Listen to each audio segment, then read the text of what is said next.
This afternoon, Senator John Hoffman made another plea to increase protection for our state lawmakers 10 months after he and his wife and daughter survived last June's attempted assassinations. Here's Danny with more on Senator Hoffman's latest idea.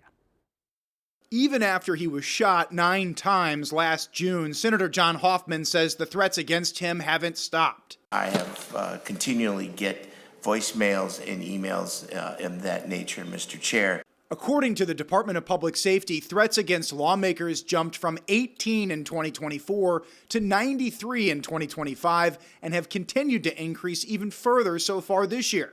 That's why Hoffman presented a bill to the Senate Finance Committee on Tuesday that would create a new Capitol Security Protective Services Division that could conduct threat assessments and provide security to any legislator, Supreme Court justice, or statewide official like the governor who receives a threat. Political violence is unacceptable and it must be rejected.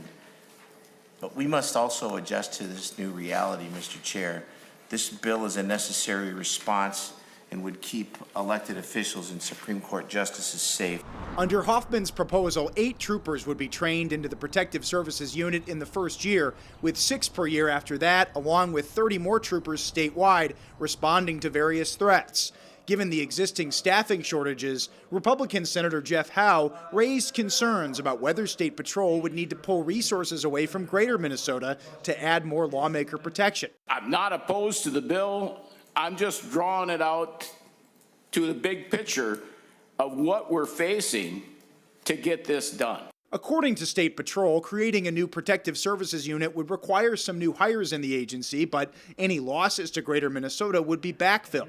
This is one of just several bills related to Capitol security this session that lawmakers and the governor appear to support. The big priority for everyone is both Capitol security for the public and security of those members, where I think there's a lot of commonality. Senator Hoffman's bill to create a new Protective Services Division will be included in discussion of a larger safety bill in a Senate committee on Wednesday.